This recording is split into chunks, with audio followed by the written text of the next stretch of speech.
faz tanto frio, me dá vontade de saber aonde está você. Me telefona, me chama, me chama, me chama. Nem sempre se vê lágrimas no escuro, lágrimas no escuro, lágrimas, cadê você? Bom, super polêmico, hein, Yuri? O que é aquele maluco da fazenda, hein? Você tá sabendo? Você Lutando contra o PT só. Não canta mais não, ele. Doidinho, doidinho, hein, Amaury? Quem? Ó, Amaury, quem? Amaury, onde que você tá? Em que planeta você tá? Você tava pensando no quê quando eu falei com você? É o que eu penso, tanta loucura. Você tem piada de louco aí, um louco assim, igual você tava agora? Não, porque na minha cabeça eu penso tudo. Agora eu estava imaginando o Silvio Mendes, o Alberto Silva e o Mão Santa cantando a mesma canção, aquela do Arnaldo Antunes. Do Arnaldo Antunes. Canta não, aí do pra Arnaldo gente. não, do Fagner. do Fagner? menino, que o Fagner canta Do Clodo. É, do Clemente. Como seria? Como é Os o começo? três. Um dia vestido. Um pra ele, dia vestido de saudades vivas. Como é? Ajude, Vai Yuri. ressuscitar. Vai ressuscitar. Casa. Quando a gente tenta de toda maneira dele se guardar, sentimento ilhado, morto e amordaçado, vai ressuscitar, Que figuraça, Tá entendendo? gente! Que figuraça esse Amaury. Vamos para a nossa entrevista nacional, que é o Fábio Broto, que é outra figura. Só que esse aqui, você sabe, é do humor, manda bem demais. E o Fábio Broto, na área da psicologia, o cara que criou os Jogos da Transformação. Excelente essa entrevista, vamos ver. O entrevistado dessa semana no Falando Nisso conseguiu articular uma maneira de aliar educação, cooperação e sustentabilidade. Fábio Broto é psicólogo e mestre em educação física pela Unicamp, facilitador credenciado do Jogo da Transformação, cofundador do projeto Cooperação e criador de 2 pós-graduações, Jogos Cooperativos e Pedagogia da Cooperação.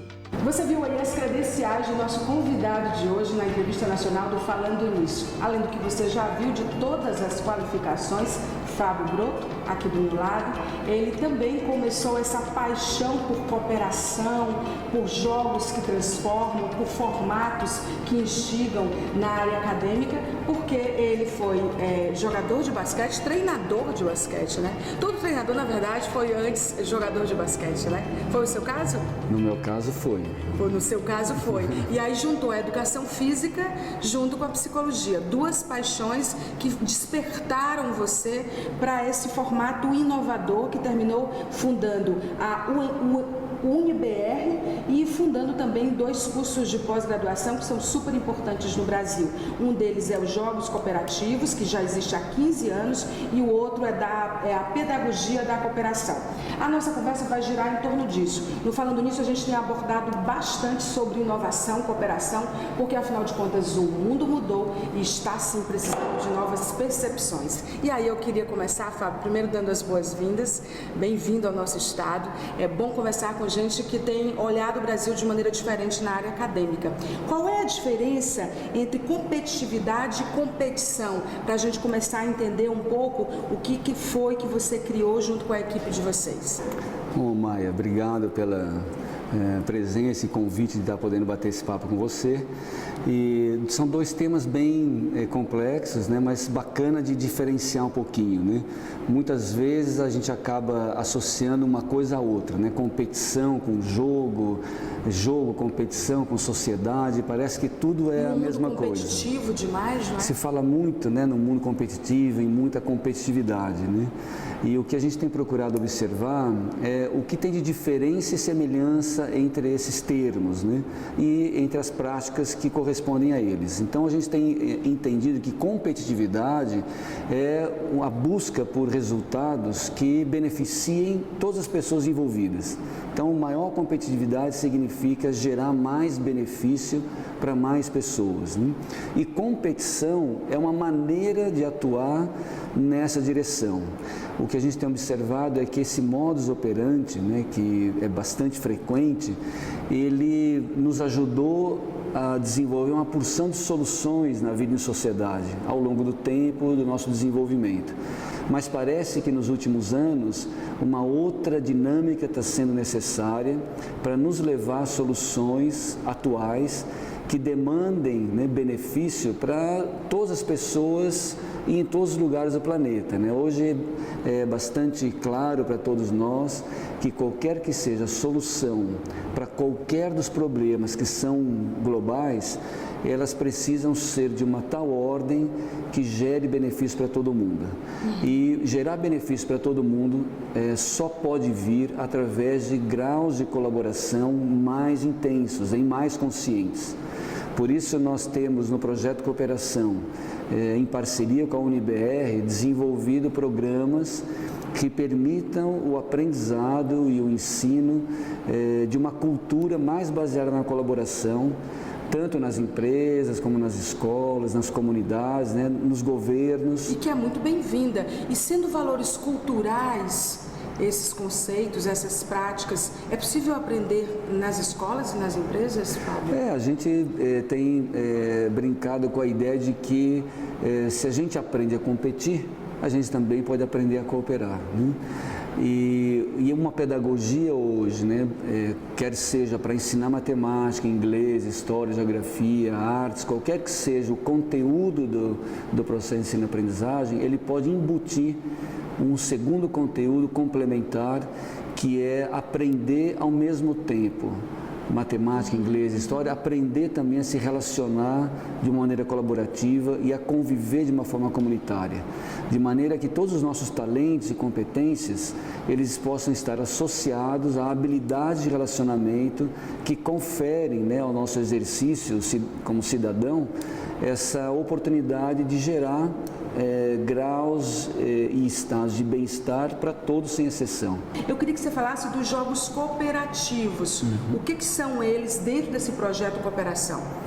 O que a gente compreende como jogos cooperativos é uma metodologia que vem sendo desenvolvida já desde a década de 50 em vários países, né? Originalmente Estados Unidos, Canadá, Escócia, bastantemente, né, nos últimos anos na Espanha, e desde a década de 80 aqui no Brasil tem tido assim, um impulso bastante forte. Por que isso tem acontecido? Porque para que uma filosofia, uma cultura baseada em solidariedade e cooperação se desenvolva, é preciso criar correspondentes, vamos dizer assim, pedagógicos, metodológicos que reúnam a filosofia com a pedagogia, né? Uma visão de mundo baseada na solidariedade, numa cultura de paz, com uma prática no mundo inspirada pela solidariedade e cooperação para promover uma cultura de paz. Os jogos... Na prática, como que funciona?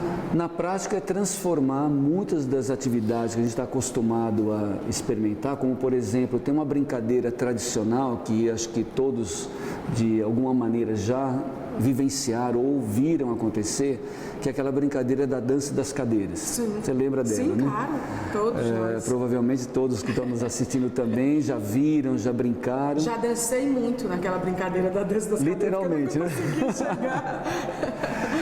Pois bem, essa brincadeira, ela, embora seja tradicional, ela está baseada numa raiz de exclusão, ou seja, nós temos aí 30, 40 crianças começando a brincadeira, sabendo que só uma vai poder conseguir a vitória ao final.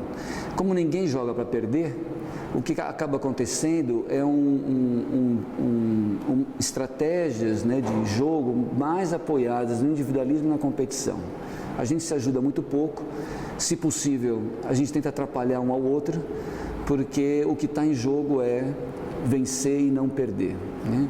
Esse jogo tem muitos assim, atributos para o desenvolvimento, né, humano e social, mas ele não é tudo, não oferece tudo que a gente precisa, especialmente atualmente, como competências para serem desenvolvidas. Então, os jogos cooperativos, eles vêm para complementar essa experiência. Na prática, o que a gente acaba fazendo a partir desse jogo da dança das cadeiras tradicional?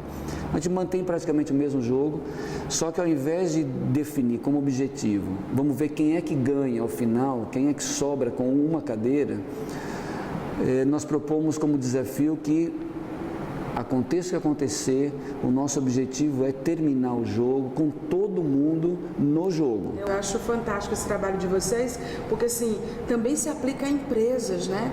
Olha, se no ambiente acadêmico é necessário se falar disso, que existe já uma concepção, embora pouca mobilização em torno desses temas, imagina nas empresas, que é absolutamente competitivo. É verdade. Vocês fazem treinamento também, palestras, nas empresas do Brasil inteiro também, né? Sim, hoje, Maia, você está tocando num ponto que eu acho bem importante, que assim, muitas das mudanças significativas que estão ocorrendo no mundo e as que deverão ocorrer, né, a curto prazo, elas serão mobilizadas pelo mundo corporativo. Grande parte da responsabilidade pelas mudanças no planeta hoje estão sendo promovidas pelas organizações de trabalho. Não são as gestões públicas, né? Não são os governos. É claro que cada os protagonistas dessas mudanças, né? Cada segmento da sociedade tem sua contribuição, os governos, as escolas. Que tem tido essas exatamente. Corporações não, né?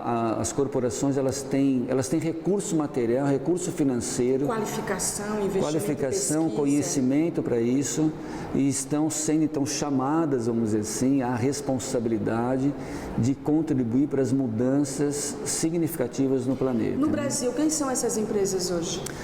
São inúmeras. Assim, nós temos tido contato desde as empresas do Sistema S, que são grandes catalisadores de mudança. Que vocês, né? são parceiros, né? Sim, nessa qualificação. Senac, Sesc, SESI. Sim, são fantásticos. Senai, né? O Sebrae, Sescoop. Nossa, o curso de línguas do Senac, ele oferece dentre os idiomas, né? Todos, inglês, espanhol, italiano, francês, Libras e Braille.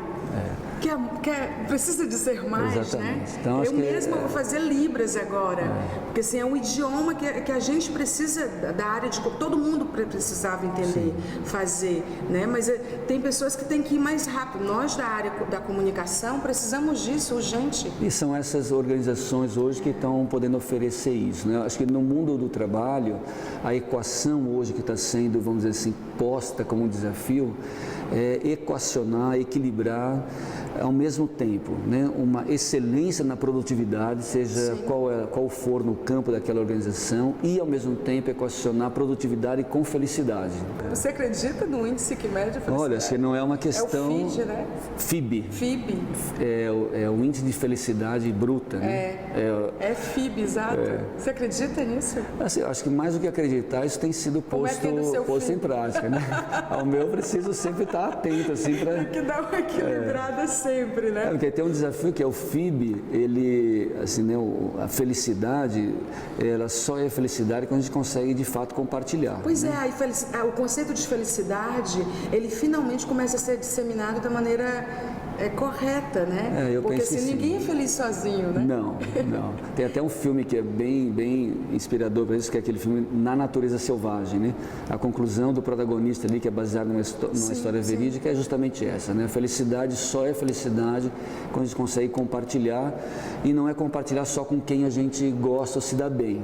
A gente tem que aprender a compartilhar com toda a diversidade de pessoas que estão ao nosso redor. Né? A própria questão do bem e do mal, quer dizer, o oposto do bem não é o mal, é a ausência do bem. E num mundo de violência, de intolerância, esses conceitos, esses valores, através desse projeto que vocês criaram de cooperação, desses jogos que transformam, são muito bem-vindos. Tinha que ter mais aí uns 5 mil Fábio Broto, mais Unipaz. Aliás, você está aqui através da Unipaz, né? Exatamente. A Unipaz é que mobiliza instituições em torno de conhecimentos específicos como os que vocês trazem. É a Adelite Barros aqui, a Nancy Pimentel, e a gente já entrevistou, Falando Nisso, a reitora né, uma das, né, que foi a Lídia Rebouças, que é piauiense, reitora da Unipaz. Tem também o Roberto Crema, que a gente já conhece. Roberto Crema participa lindamente do Eu Maior, né, um filme sobre a busca da felicidade, autoconhecimento, uma participação linda que ele faz, que é um documentário incrível que a gente já mostrou para vocês do Falando Nisso, e também com o apoio do Instituto Dom Barreto, né, por isso que vocês estão aqui hoje. Também vai ter um evento que tem a ver com holística. O que é o evento? Então, assim, acho que a Unipaz, né, como você citou, é uma instituição que nasceu no Brasil, né, por inspiração do Pierre Rivaio e do Roberto Crema, e com a Lídia Rebouças hoje, assim, à frente desse movimento todo, que tem procurado criar, a partir desses movimentos institucionais, uma cultura de paz, né? E só é possível uma cultura de paz a partir de relações colaborativas, né? Tem uma ideia que é bem clara sobre isso, que a paz, né, é um processo ativo de cooperação. Para a gente conseguir manter uma relação pacífica e solidária, é um exercício frequente de colaboração, de construção colaborativa, para que a gente encontre sempre... Contar até 10, até 1000 várias vezes durante o dia. O tanto que for necessário, né? As universidades brasileiras estão qualificadas para isso?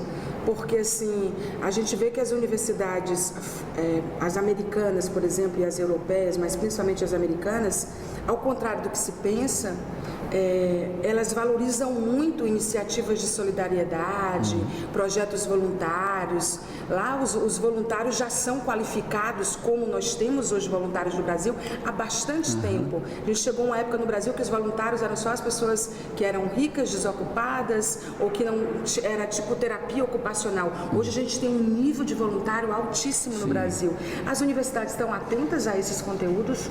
Eu acho que sem dúvida. Assim, acho que o Brasil, primeiro o Brasil tem um potencial, né, singular, assim, para o desenvolvimento de uma cultura mais solidária, colaborativa, uma cultura pacífica, até pela Constituição, né, do povo brasileiro, que tem na diversidade, né, essa possibilidade de desenvolvimento. Mas a gente tem sido inovador também nisso, na sua opinião? Eu penso que isso está se desenvolvendo. Você vê, por exemplo, né, os 2 cursos de pós-graduação que nós realizamos, de Jogos Cooperativos e Pedagogia da Cooperação, são abrigados por uma universidade brasileira, a UniBR, que há 15 anos, né, junto com a Unimonte, um outro centro universitário, apoia iniciativas desse tipo. Em muitas universidades públicas, como Unicamp, né, Unesp, a USP. A própria USP. Você deu aula na USP durante muito tempo, né? Trabalhei na USP 16 anos, onde nasceu esse programa de jogos cooperativos. E né, que faz também esse... E que cria, então, oportunidades para esse desenvolvimento, né? Você tem o UNB, as universidades aqui do Nordeste, que estão facilitando o desenvolvimento de pesquisas, né, resultando em trabalhos de mestrado e doutorado, focando esses temas de colaboração e cultura de paz. Então, tinha que ter uma graduação, colaboração e inovação. O nosso sonho é uma graduação Me chama, por favor. Exatamente me chame, isso, né, gente? Olha, Fábio, prazer enorme falar com você. É um assunto super interessante, porque nós precisamos acordar, gente. Acho que deixou de ser uma opção acordar ou continuar dormindo. Se você quer continuar no mundo, e eu tenho certeza que você quer, porque viver é muito bom, a gente precisa acordar para o outro, precisa acordar para essas novas percepções em relação ao que se estuda, ao que se quer ser no mundo. Há empresas que são colaborativas.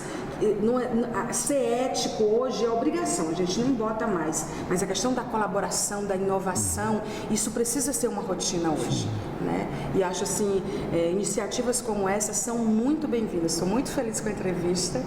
Volte mais vezes, leve o nosso abraço à Lídia e ao Crema, tá bom? E volte mais vezes através da Unipaz ou a convite de outras instituições. É muito fácil. Como é que a gente encontra vocês? O endereço no site?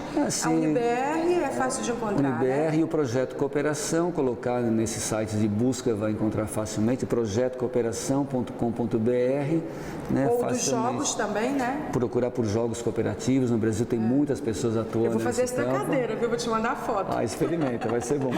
Nossa entrevista nacional de hoje, então, no Falando Nisso, foi com Fábio Broto, psicólogo, com muita qualificação, também na área de educação física e um profissional, mais um ainda bem que existe no Brasil, focado em cooperação, um mundo melhor e inovação a partir do outro também. A gente continua aí dos estudos. Falei para você que a entrevista era sensacional, né? Olha, se você quiser ver todas as entrevistas nacionais, os programas que já foram ao ar, o que vem por aí, as fotos de bastidores do nosso programa, que hoje são clicadas pela Ana Cláudia, que é especialista em bebê gestantes. Tem um bebê fofo em casa, todo bebê é fofo, né? Então, coloca aquela fofura nas lentes da Ana Cláudia, você vai ver como essa criança vai se revelar um grande artista, né? Porque os bebês posam para Ana Cláudia. As grávidas também, é a vibe dela, o DNA dela está em fotografar grávidas e bebês e hoje ela está emprestando a sua sensibilidade ao nosso programa. Muito obrigada, viu, Ana? Deixa eu dizer agora das dicas de livros da livraria Anchieta, O Terceiro Templo, Os Conceitos Árabe-Israelenses e os Choques do Petróleo, do Ivan Santana. No mundo em que a gente está falando tanto sobre a questão das guerras, não só que disputam recursos naturais ou não naturais, recursos de toda a ordem, como é o caso do petróleo, as guerras por intolerâncias, as guerras ditas santas, que não tem nada de santas, é muito bacana você ter o olhar do Ivan Santana, né? É muito revelador, é muito interessante para quem está de olho do que está acontecendo no mundo, principalmente naquele território, naquela zona ali, né, de guerra. E o outro livro é A Lenda de Mott Pelly, que eu acho que fala assim, viu? Estou em dúvida. Sedução Mortal. Eu sei que quando eu fui pedir as dicas lá na Anchieta, o cara falou, leva esse livro, que está todo mundo atrás. Eu vou deixar só tem um aqui que você pode levar, porque o restante você não pode, porque ele é muito, muito, muito procurado. E ele falou tão bem, que eu confesso que eu não tive tempo de ver, nem de dar uma folheada, nem de ler, porque o que ele recomenda lá, o Wellington lá da livraria Anchieta, na Nossa Senhora de Fátima, eu vou atrás, compro e coloco lá na minha cabeceira e vou fazendo nem que seja uma leitura dinâmica, né? Até porque para dar a dica para vocês, a gente tem que dar o melhor. E eu não indico aquilo que eu não conheço, mas eu abri uma exceção por confiar no Wellington da Anchieta. A Anchieta que tem 2 endereços, Álvaro Mendes, Nossa Senhora de Fátima. Em São Luís é a livraria moderna, que fica na Avenida Atlântida. Queria aproveitar que eu estou falando de São Luís para mandar um beijo, um abraço enorme para o pessoal de todo o estado do Maranhão, do Ceará também. Quais os outros estados que a gente está? O Bob é quem me atualiza, porque a gente está crescendo de uma maneira tão grande a Rede Meio Norte, que eu tenho que estar me atualizando com os meninos. Rondônia também.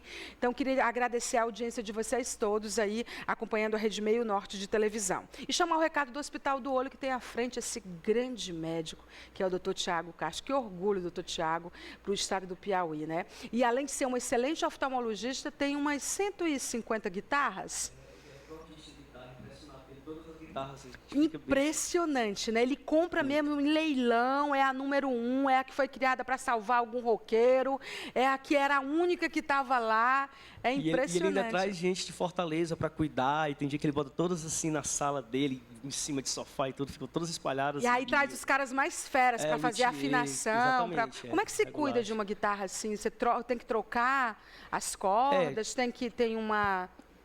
Quem utiliza muito como a gente, que é profissional, eu toco em 10 dias, a gente tem que trocar as cordas. Quando ele que tem 180 guitarras, deve mas ser uma como loucura. ele não usa todas, então geralmente elas ficam expostas, não muda. Mas quando vai usar, mas tem que regular. Tem que cuidar, porque é uma coleção. Eu sou muito afim de fazer essa matéria com ele, eu ainda não o convenci, mas eu vou falar bastante, você me ajuda. Todo mundo que vier aqui que souber dessa coleção, eu vou pedir para falar. Vamos para o recado do Hospital do Olho, que tem à frente o Dr. Tiago Castro, que é um roqueiro, colecionador de guitarras, ama rock and roll, mas a área e a praia dele mesmo é a oftalmologia. E lá ele tem o LensX e o Centúrio, que são computadores que fazem cirurgias de excelência operados por médicos de excelência. Dá uma olhada.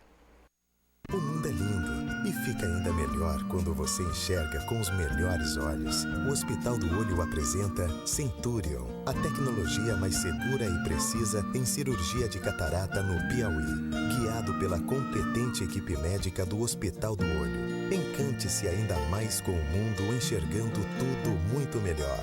Venha para o Hospital do Olho, oftalmologia de última geração.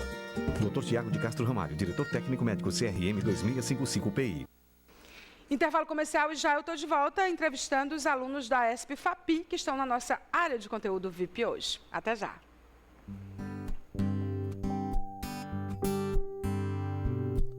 Ontem à noite eu recebi um bilhete teu que me falava pra eu não parar, pra eu lutar com toda a paciência. Me falavam coisas otimistas e deixavam uma pista que esse sonho iria continuar. Você como um conselho bom e me mostrou a direção, como fogo e faísca, combustível que ainda queima em mim. Ontem à noite eu recebi um bilhete teu que me falou todo o pensamento e assumiu a voz do coração. Me falavam coisas otimistas e deixavam uma pista que esse sonho iria continuar. Você como um conselho bom e me mostrou a direção, como fogo e faísca, combustível que ainda queima em